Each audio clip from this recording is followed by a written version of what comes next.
Create a symphony.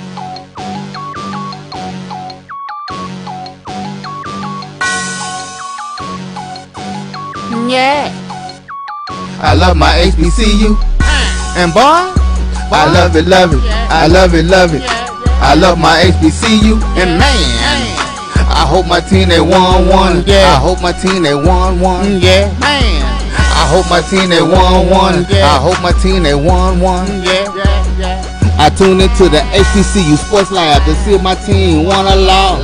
If they lost, I'm quiet as a mouse. But if they won, keep tab. I'ma do the dab, yeah.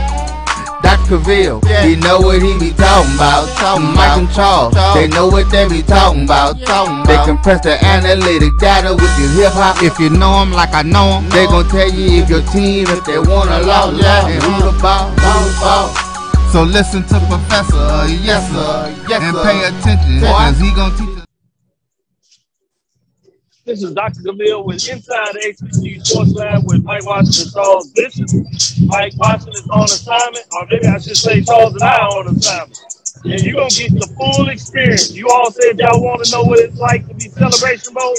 The quiet before the storm, as you know, it's not really that quiet. We have the Hall of Famers walking in here, see if I can give you a little bit of the fireworks that's going on. Yeah, I told you, we're going to give you everything. I got my buddy in the house, Charles. Just had the Jackson State football team walking in, of course. Little fireworks comes up when they walk through. So the show is here. The show is here. Welcome to episode 220 of Inside the HBCU Sports Lab radio show and podcast. The show that's covering the sporting HBCU diaspora, all things HBCU sports, from institutions large and small, from the NAIA to the NCAA. We share insights and information on the HBCU sports culture, HBCU athletic aesthetics to facilitate the story of HBCU sports, the business of HBCU sports as well. I'm your host, Dr. Cavil, along with my co-hosts, Mike Watson and Charles Bishop. We're filming from our studio. And when I say this studio, we're filming from the College Hall of Fame right here in Atlanta, downtown Atlanta. We're seeing everything take place. Yeah. Hall of Fame. If you haven't been in here, you need to put this on the bucket list. If you haven't come to the celebration earlier than Friday, you need to get in early so you can do this. We're going to give you some backdrop so you'll get a little piece of what this is like live. So we'll give you some of that in terms of what's going on. But with that being said, let me pass to you, Charles. What are your thoughts on everything going on? Before that, I need to pay for my sponsors, which is today's episode of Inside the HBCU Sports Lab, is sponsored by THC Agency, LLC. THC Agency is a company that provides sporting and educational consulting and data analytics. We see our commissioner, that's Commissioner Charles, right in front of us, getting pulled by his dollar, so I love it. He is being in daddy role as he's trying to take care of business, so it is a blast. Yeah. When you talk about the festivities around the Celebration Bowl, this is what it's all about, the bowl experience. Both of these teams, South Carolina State and Jackson State, they're getting a first-class experience here with the Celebration Bowl. So really enjoying all the festivities around the College Football Hall of Fame. And really to be in the College Football Hall of Fame, there are HBCU players that are in here. So the guys get an opportunity to tour around here, take a look. And I tell you what, it's going to be a really fun experience. Well, let's get right to it. Hashtag Travis Hunter. Was that just a little bit of a big news that hit yesterday? A little bit of big news. A little bit of big news. Charles, it has something to do with Jackson State, Coach Prime, the Tigers, Jackson State University, and a young man, 5-star, named Travis Hunter. Do you want to talk a little bit about that? Yeah, I mean, it was a signing that I think shook up college football, shook up national news yesterday, the signing of 5-star prospect Travis Hunter coming to Jackson State. Dual threat from a standpoint of a defensive back and a wide receiver, but you're talking about something that made national news beyond the HBCU stratosphere. I mean, they were talking about it all over from CBS to ESPN to ABC, wherever, but it's a very unique experience, a 5-star that is committed to an HBCU and is committed to Jackson State. You have that signing along with so many other 4-stars and 3-stars that allotted themselves with HBCUs. A huge day within the HBCU stratosphere when you talk about all these new names that are now coming to the forefront. Hashtag JSU broke the internet again. Indeed. Indeed, very much so. That was huge. That was huge. Hey, I got a chance to talk to Coach Prime, literally just exchanging in the lobby of the Omni, which is one of the reasons we come early. You just never know the networking things that you really get to talk to people back behind the scenes. The time to do that is really early before the Common Storm. And I won't say everything that Coach Prime talked about, but he wanted to make sure that I let the people know that he's not done yet. Not done. He just getting started. He said there are more gifts under the Christmas tree. Oh, man. I tell you, a lot of folks out there was nervous. But I do want to say this. You also had Alabama A&M. To me, they hit a home run. They had a lot of 4-star, 3-star players. Some of them 4 stars were transferred, 3 stars. A lot of solid freshmen that come in. I thought they did really well as well in terms of, they obviously didn't have the 5-star, but those that are in terms of HBCU football, you want to get the lot, they did well. What do you think in terms of what Alabama A&M did? It was huge, and we talked about, I think a lot of people kind of giggled a little bit, but it's sort of that real thing, a rising tide lifts all boats. And Alabama A&M, they did a tremendous job yesterday in terms of the signing. The SWAC is going to be so much fun over the next 2-3 years, watching these players develop and come into this atmosphere. Hugh Jackson now at Grambling, he's going to go out and go get some players. Got that transfer quarterback from UCLA. Yes, indeed. Connell made a tremendous job there. Willie Simmons at FAMU. When you take a look all around the SWAC, there's going to be a lot of tremendous football being played. I tell you what, the caliber of athlete is definitely gone up. And let's not forget, we get beat up if our producer doesn't get any love, including Brian and AD, as he was talking about. The fatigue. Well, hell, we had a whole 6 months a year to deal with in FAMU. And guess what? Willie Simmons is not done either. He made sure that he got his crop is he got a lot of 4-star transfers, 3-star players on both sides of the ball, really talented players. What are your thoughts in terms of what FAMU did? Yeah, when you take a look at some of their signings, you just take a look at how the paradigm is shifting. Dr. Bill, I keep saying that we're upon a renaissance, and I think that renaissance is starting to dawn when you start talking about these athletes that are starting to come back to HBCUs. It is so unique. It is such a fun time to be a fan of the SWAC, to be a fan of the MEAC. There you go, your VP of athletics over there. He's trying to negotiate some big deal over there. Always. We'll be shouting out folks as they come by our path and stuff like that. So you'll have to deal with it. Hey, what you gonna do, man? So he coming there showing some love. What's going on, brother? Tell the people what's up. Hey, man. Hey, Jack, baby, baby. Hey, I just favorite ball, just $1 supporters. Hey, the 5-day challenge, check out the link. I just need $100 to the champion fund. There it is. And these now be the biggest experience touch. Hey, it's nothing like an HBCU, baby. Hey, right here, hold up. Send me the link, text me the link. You got my $100 because I like what you're doing. I appreciate it. You know that. I'm real with it. With that being said, we get in here. The problem I have, hashtag the Eastern Division, slow down. Woo! The West Division, coach change is the name of the game. So we'll see if we can take our rightful crown back in the West.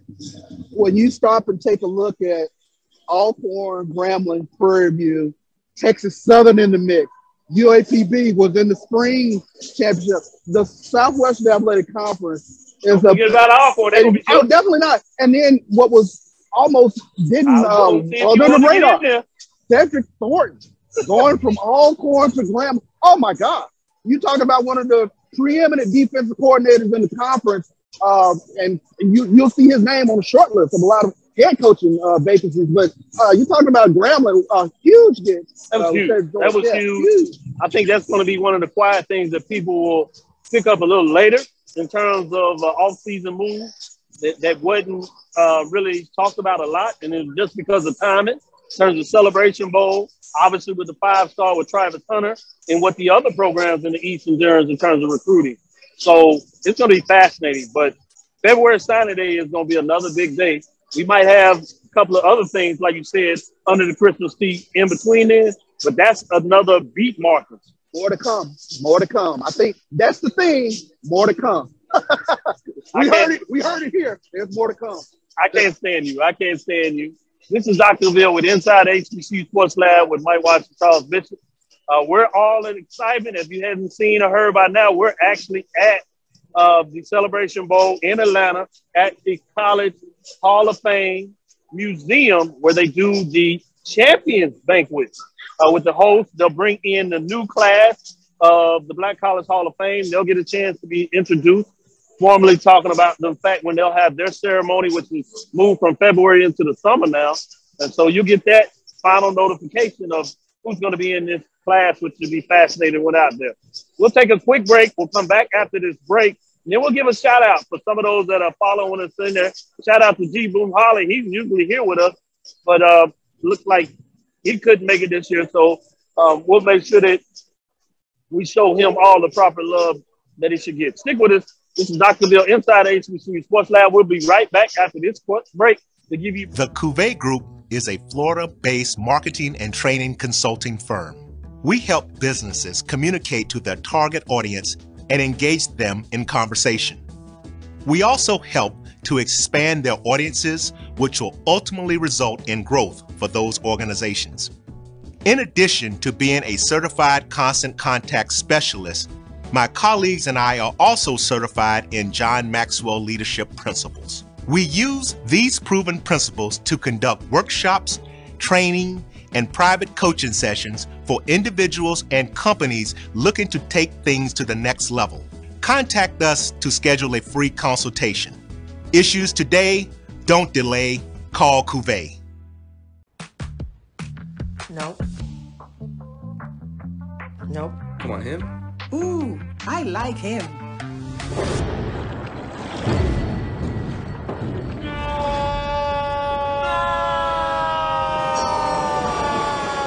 Quick, the quicker picker-upper. Bounty picks up messes quicker, and each sheet is 2 times more absorbent, so you can use less. He's an 8. He's a 9.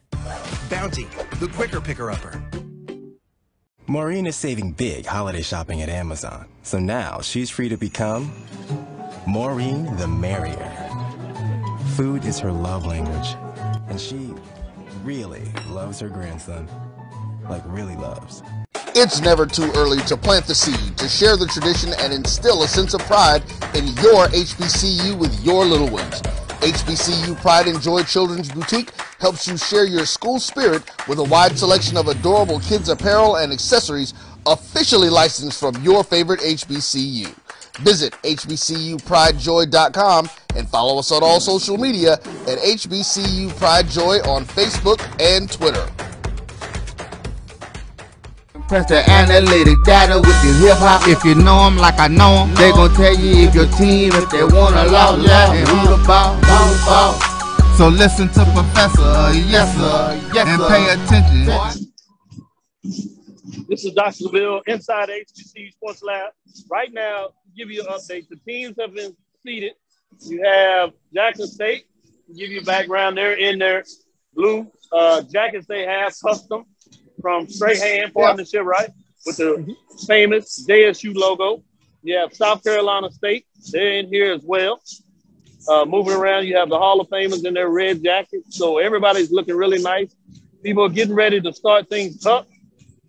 You have the Disney on the yard in terms of the introduction of Mickey. I wonder if he's in the house, the drum majors. I see some of the drum majors that train him were in the house. I saw that. So that's going to be fascinating.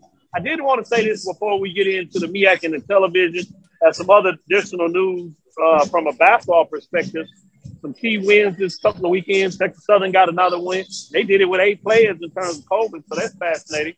But what I wanted to make sure we talked about is BCSN will have an exclusive February signing day program. They'll go all day, multiple hours a day. They'll have live drop-ins with coaches providing updates. Some of the players that are signing, they'll debut. Some of them will be able to do it on the show. Other ones will talk about why they made the move and signing. So you'll get your exclusive geared towards HBCU signing day, and that'll be brought to you right here by BCSN on network. I'm excited about that. You know, I'm going to sneak in there and say a couple of things here and there. I'm sure Charles will be smiling to find a way to get his 2 cents. Yeah, I'm enjoying signing day. It's so much fun, man. Yeah, I've never seen you have this kind of fun before, but you deserve it. I mean, fans, this is what you live for, and I told you from the beginning, take all this in. Enjoy it, soak it in. You, among other true fans that have been with the ups and downs of the programs, when you get these type of highlights, you just never know, so get into it. Yeah. Well, let's get back into it a little bit. MEAC announces 2022 ESPN basketball television schedule from the MEACsports.com, where it's coming from. 4 regular season matchups. And these, you got to think about these matchups on the ESPN networks, but you'll have other games that MEAC produces. Well, they'll have their own games on, but this is games that are directly negotiated and owned by ESPN in the conference. And so some of these matchups, when you talk about the tips-off, should be interesting. At Morgan State, at Norfolk State, at Monday, January 24th, you're getting into some action. 2 teams that are expected to be at the top of the conference. So that'll be fabulous. Then you have the Monday after that, the 31st, you have Norfolk State at North Carolina Central, a 9 p.m. tip-off. You have a Monday, February 14th, Valentine's Day, right? That's North Carolina Central at Coppin State, 7 o'clock. Then you have a February 21st. 4 straight weeks, you have Coppin State at Howard.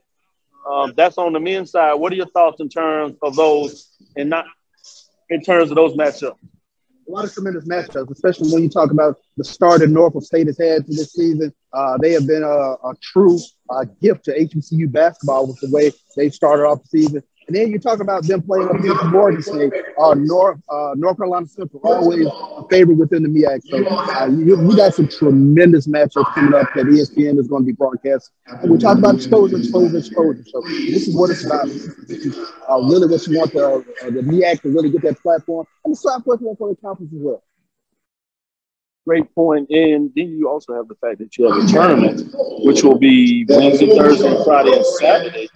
You have quarterfinals, which will be played over 2 days, Wednesday and Thursday.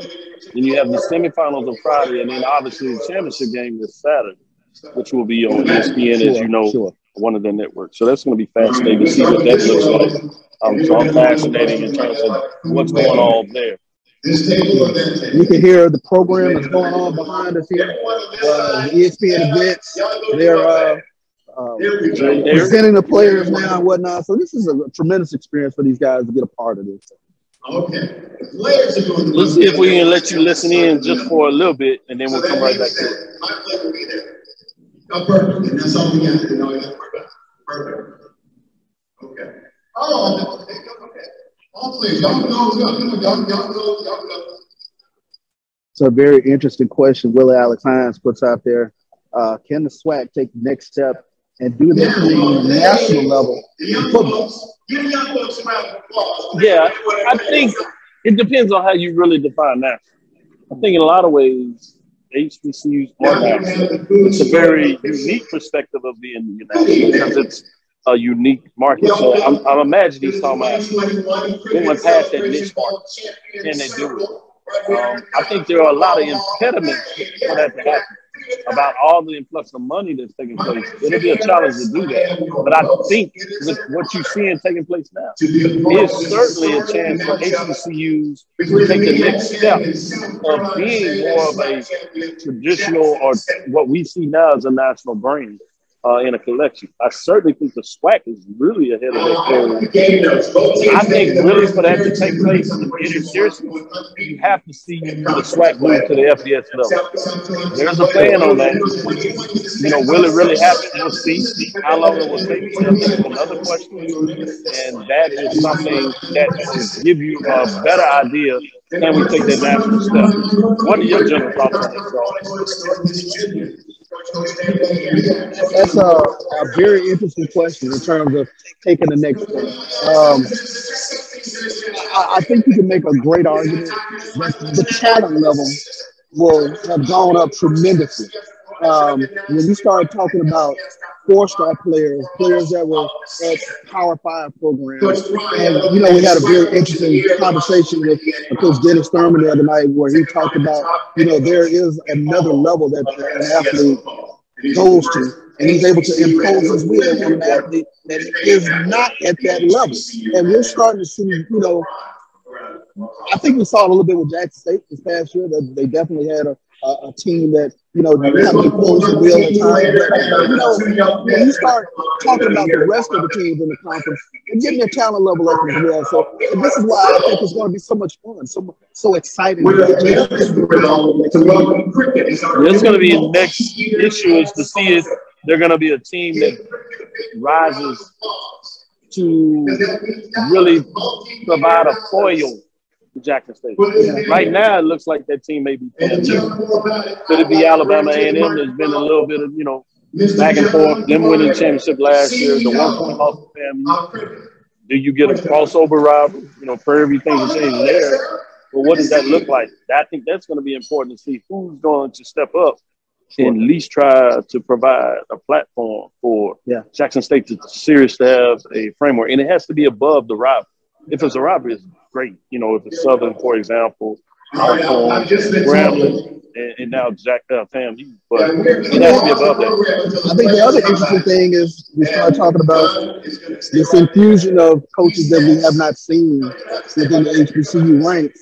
And how does that juxtapose with coaches that we have seen within the HBCU ranks? I think that's a fascinating look-see going forward as well as who got it right, whose athletic administration sort of got it right. So I think those are, you know, just questions to ponder going forward.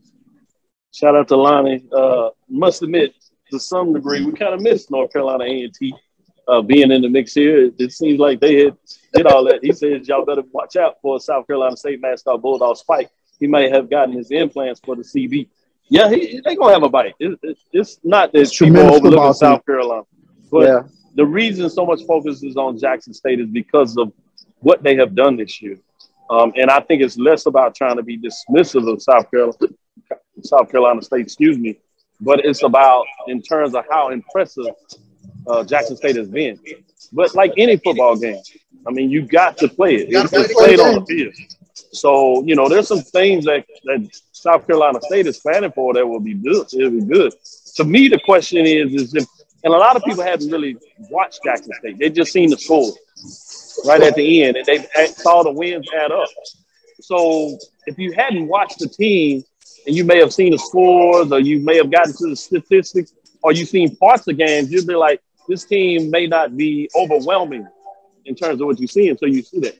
The unique thing to me about Jackson State, obviously you go 11-1, you're talented. You know, let's not belittle anybody. If you win your conference, South Carolina State, you're talented, you know. But when you talk about Jackson State is, to me, one of the best qualities is the thing that you can't necessarily measure is in that fourth quarter, maybe that second half, but certainly that fourth quarter, it's something about that team. And obviously, oftentimes the credit is going to go to the head coach, Coach Prime. I think it also needs to go to Coach Thurman, as you talk about, that we massively got a chance to talk to last night, which is a whole lesson in itself. When you're talking to it's a TED talk listening to him. Oh, you can sit back there. We'll have to talk about that in a whole nother show. Maybe we can do it at the second half. But it's the fact that they just seem to know how to win. They make plays that lead to wins. And so it's not so much that they're being overwhelming. What's scary is that might be the next phase in Chester. But right now, I would say they're ahead of schedule. If you go get Jackson State without other things coming into it, this is the year to do it. But the problem is they know how to win. They will make plays in a game at crucial times that leads to W. So that's the thing that somehow South Carolina State has to find a way to stop. How are they going to make sure that Jackson State doesn't make those crucial plays, whether it's on special teams, whether it's a big play from Shedeur Sanders to Wiseman, a wide receiver, or whether it's a defense getting a turnover, setting up offense, or God forbid, if you're South Carolina State Bulldogs and MEAC fans, that they get you the type of pick six or a turnover for a touchdown that you see. And they've done that in various games where you were saying, all right, somebody's going to get them. Yeah. By the end of the game, you'd be like, no, not really. The thing that sticks out for me with Jackson State, number one, they've been battle tested all season. They have gotten teams' best punch. But they seemingly know how to finish. you literally have to go to the Mississippi Valley State game to find a team now that has scored in the fourth quarter on Jackson State. So that's a very interesting statistic. When you hold on, let me pause there. When you dropped that statistic last week, it hit me. You know, I think I like to stay on it. And, you know, Mike's talking about them data points. When you dropped that one on me, I don't think people have paid attention to it. Say that again. The last team that has scored a touchdown in the fourth quarter is who? Mississippi Valley State. That was the last team that scored a touchdown in the fourth quarter. They seem to have a finishing kick. 4 or 5 games? Yeah, they played 4 games since then. So you stop and really kind of conceptualize it, like they really are making plays. They're figuring out how to win ball games at the end. I think, you know, and I've said this, energy creates synergy for this football team. Somehow one good play begets another good play. We saw that especially in the Southern game. When their back was against the rope down there in Baton Rouge. I thought they had it. I'll be honest with you. Yeah. I thought Southern had it. I thought the old rivalry was going to slip again. They got a defensive stop toward the end, and then somehow, some way, they were able to make a play as Josh Leolato walks through here. So, but I mean, they figured out, you know, some type of way to make plays in the fourth quarter, and I think that's a huge sort of underrated thing that you see going forward with that. Yeah, so the calm before the storm, players are getting up, they're getting their plates in the line. They feed them really nice here. If you've been to a bowl, and for those that may have not, this is truly a bowl atmosphere. This year they added the fact that they even flew the teams in. First class, you got some JSU footage out there where they own a plane. It was really nice. You got some South Carolina State footage on there in terms of when they were landing, of how they were all with the glasses on, with the bags, of getting that professional look they see for those big games to see a feat. And I think that's fascinating. They have multiple events. They go to the hospital. Yesterday they were at the Coca-Cola World where they gave a tour, had speakers come in, including dignitaries from the city, welcome them to officially. And like I said, today's the champion. So today's really nice because you get a historical perspective. You get to go back and hear about some of these legendary folks that you hear probably alumni talking about. And some of them may not know, but they get a chance to touch them. I can't wait to go upstairs and for these guys to see this hologram of W.C. Gordon, to see this hologram of Big John Merritt, to see this hologram of Jerry Rice, to see this hologram of Kevin. I mean, this is really unique. And then you get an opportunity to see Hall of Famers recognized that are. And they're moving around. You'll see them take pictures. You'll see the those that are up for awards. You'll see that today in terms of those finalists. So that's going to be really good. But we're up against it. Let's take our next break, and we'll come back and give you the last half of the show. This is Dr. Bill inside the HBCU Sports Lab. We're here in Atlanta, Georgia, for the Celebration Bowl. That's the Cricket Wireless Celebration Bowl at the Champions Dinner here at the College Football Hall of Fame Museum. Check it. We'll be right back after this break. For 200 years, Montgomery, Alabama has been making history by people who had the courage to stand up for change. Today, this riverfront city has been reborn, embracing the past and looking forward to the future. From the National Memorial for Peace and Justice to the stage of the Alabama Shakespeare Festival, this is where history was and is made. We are proud to call Montgomery home, and together, we can be the change. Charmin Ultra Soft has so much cushiony softness, it's hard for your family to remember they can use less. Sweet pillows of softness. This is soft. Holy Charmin. Oh, excuse me. Roll it back, everybody. Sorry. Charmin Ultra Soft is so cushiony soft, you'll want more. But it's so absorbent, you can use less, so it's always worth it. Now, what did we learn about using less? You gotta roll it back, everybody. We all go. Why not enjoy the go with Charmin? Are you hungry for authentic Caribbean food? Like jerk chicken, oxtail, red snapper, shrimp, tofu, and rasta pasta? Well, find your way over to Mango's Caribbean Restaurant, 180 Auburn Avenue, right next to Royal Peacock in downtown Atlanta. Them belly full, but we hungry. Mango's Caribbean Restaurant, open daily from 11 a.m. to 10 p.m. And on Friday and Saturday, we're open till 4 a.m. Come to Mango's and put some spice in your life. So we've got a good thing going. Mango's Caribbean Restaurant, 180 Auburn Avenue, right next to Royal Peacock in downtown Atlanta. For more info or directions, call 404-698-3992 or log on to mangoscaribbeanrestaurant.com. For instant coupons, text MANGOS to 313131. Tell your mama hungry, papa hungry, brother hungry. Mango's Caribbean Restaurant. Authentic Caribbean cuisines. You see the analytic data with your hip hop. If you know them like I know them, they gon' tell you if your team, if they wanna law, and who the ball. So listen to Professor, yes sir, and pay attention, cause he gon' teach a lesson. This is Dr. Bill with Inside HBC Sports Lab with Mike Watson and Charles Bishop. Mike Watson is on assignment. We're here, as you heard all so long, giving you a live broadcast, taking in there. Tomorrow morning, get up with us. We'll be on Radio Row, give you some more. We'll talk really a little more about the matchup. Today, we want to set the stage for the atmosphere, take you behind the scenes for those that hadn't seen the part of it. I know a lot of our listeners have been in Atlanta for the Celebration Bowl and parties, but now we're going to give you just a little bit more of that insight. Let me go back to you and just talk a little more about the aesthetics of this place. Talk about your thoughts and just how you feel when you come in here and see all this. You know, it's phenomenal. You talk about the hologram and things like that. So give me a little more of that. Yeah, I mean, this is if you're a true college football fan, to get an opportunity to walk in and see the magnificence of all the helmets around FBS, FCS teams, but to go up there and actually look at the various kiosks of tremendous moments in college football history, to see that the history of HBCU football has been recognized, to hit kiosks and to pull up a hologram of famous coaches, be it Eddie Robinson, be it W.C. Gordon, be it famous players, Steve Urban there, Jerry Rice.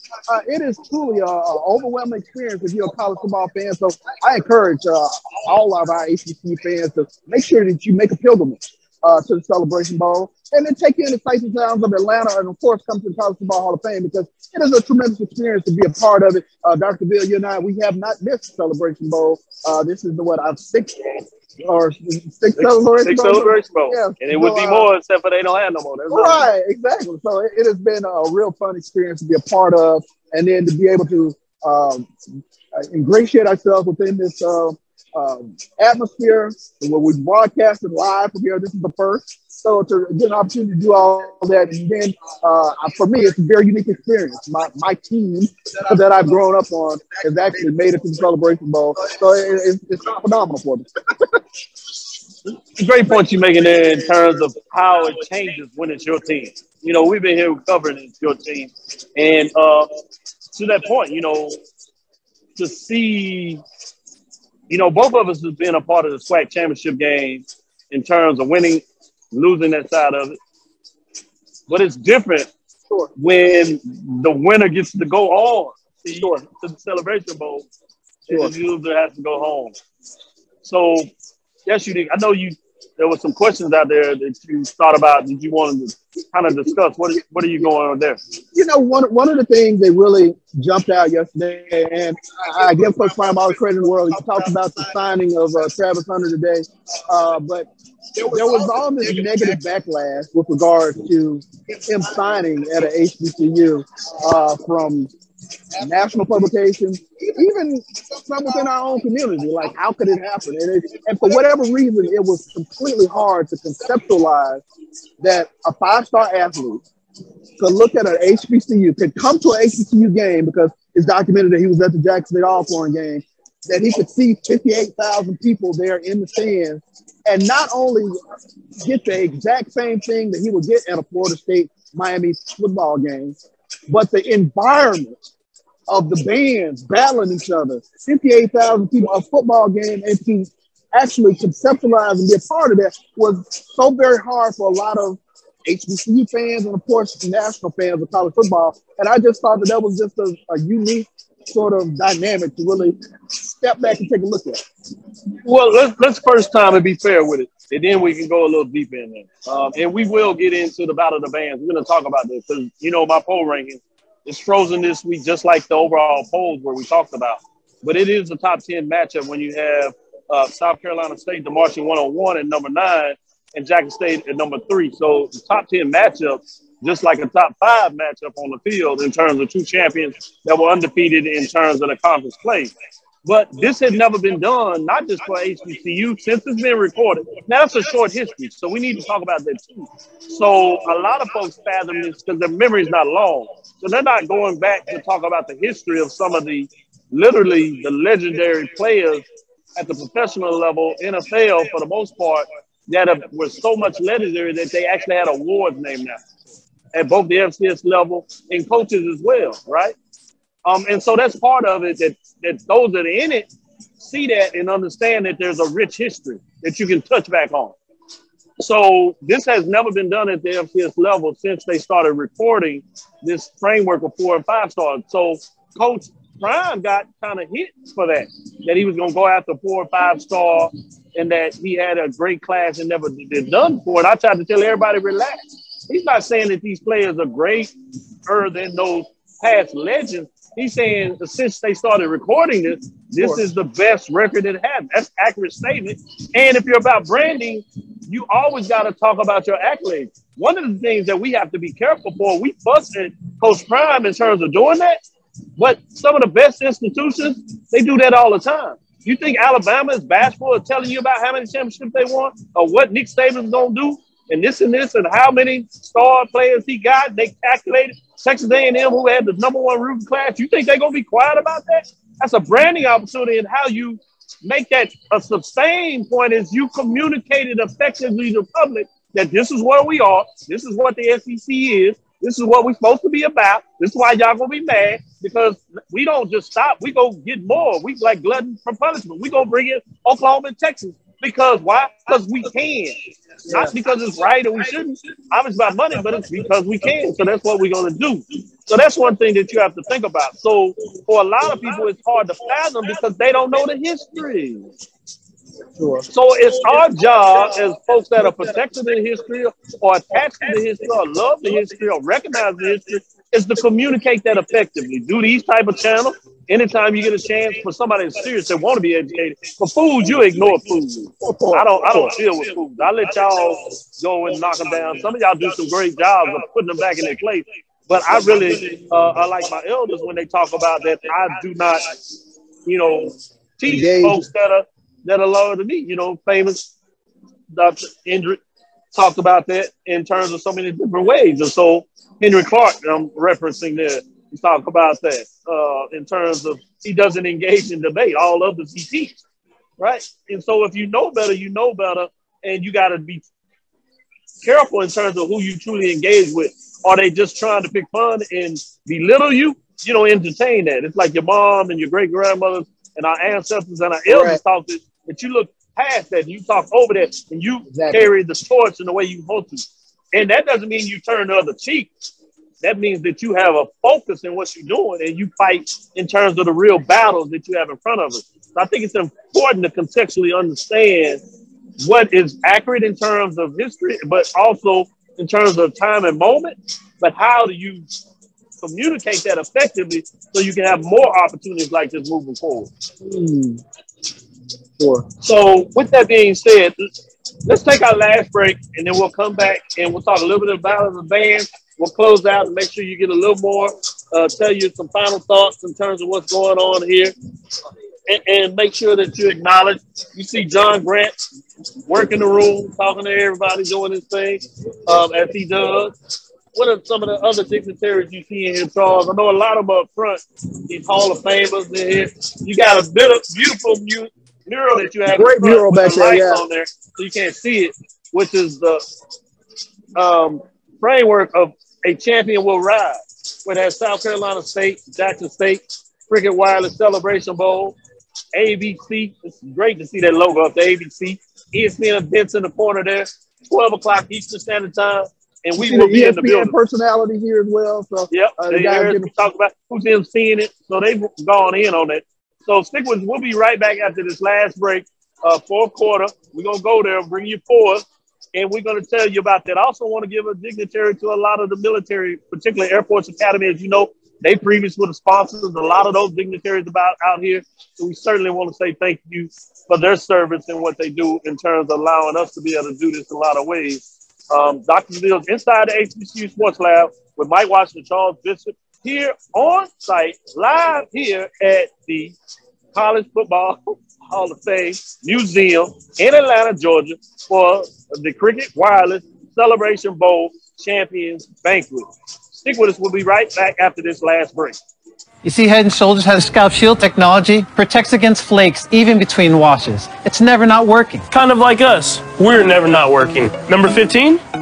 That's my rub. Ooh, nice. Never not working. Never, ever, never, ever not working. Welcome everybody to Juneau, Alaska. I don't like this one. Me neither. Let's get out of here. Dandruff protection that's never not working. Head & Shoulders scalp shield technology. That spin class was brutal. Well, you can try using the Buick's massaging seat. Ooh, yeah, that's nice. Can I use Apple CarPlay to put some music on? Sure, it's wireless. Pick something we all like. Okay, hold on. What's your Buick's Wi-Fi password? Buick Envision 2021. Oh, you should pick something stronger. That's really predictable. That's a really tight spot. Don't worry, I used to hate parallel parking. Me too. Hey. Really outdid yourself. Yes, we did. The all-new Buick Envision, an SUV built around you, all of you. Now, you can't live in Texas and not have a good red meat blend. Texas Cowboy Dust is designed for steak and other red meats. It's out to be my most popular spice blend, made with onions, peppers, ground mushrooms, pink salt, and other spices.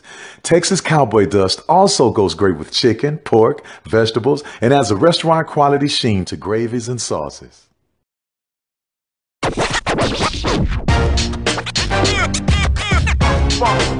It's like a loop machine. All around town, people trying to get down.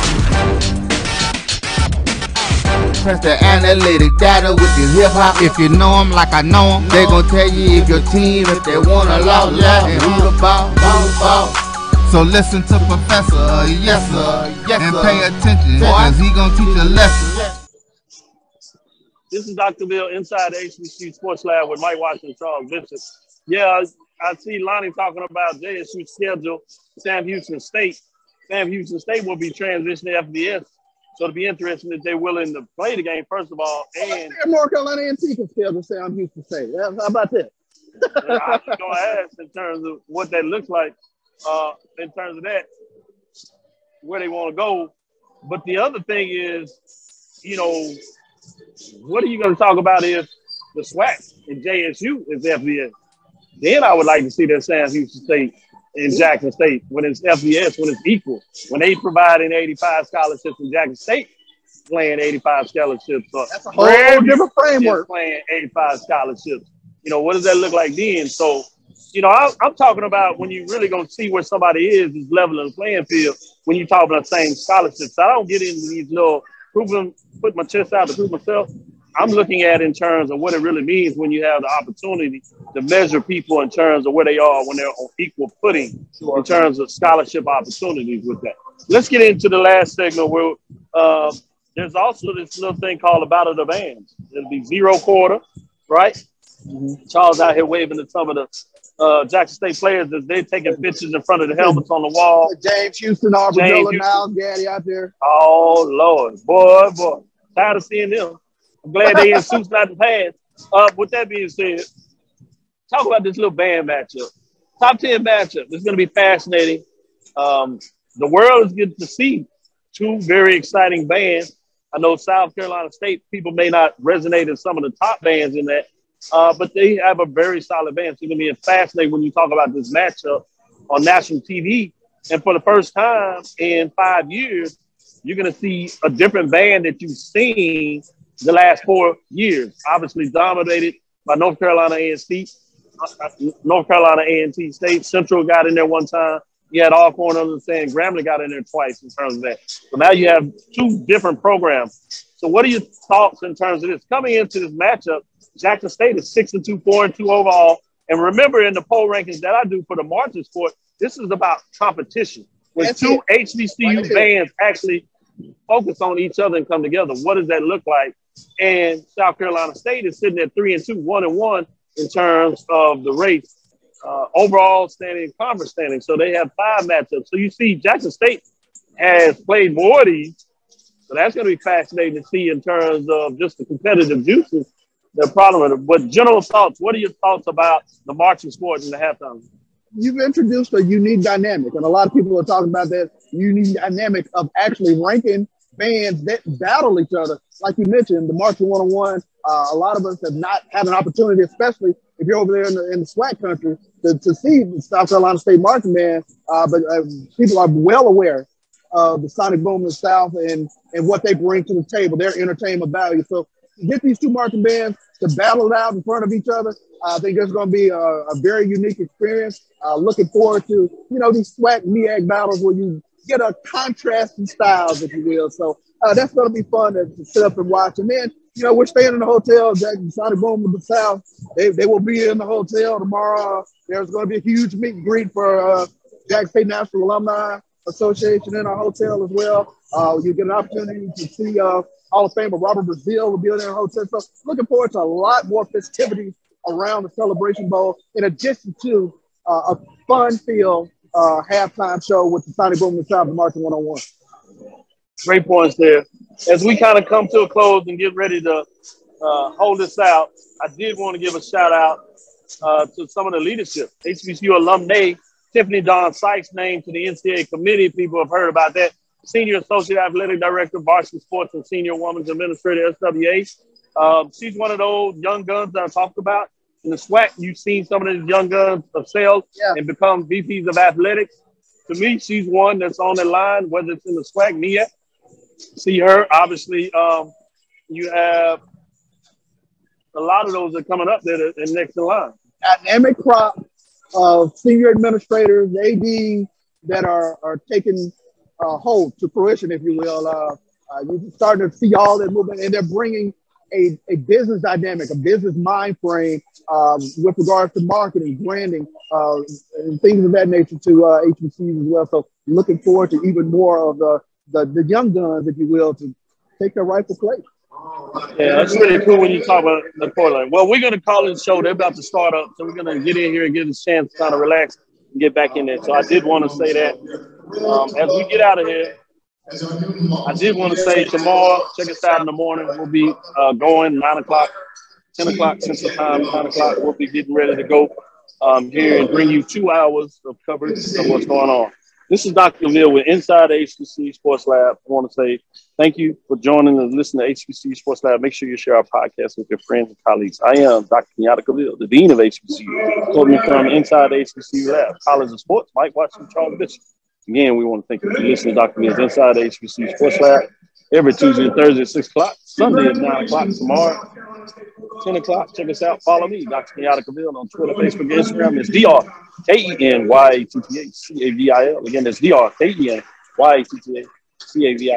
Inside the HBCU Sports Lab on YouTube. Inside the HBCU Sports Lab on YouTube, Facebook. Dream big. Continue to move forward. We will talk with you soon. Charles, of course. Lecture. Dismissed.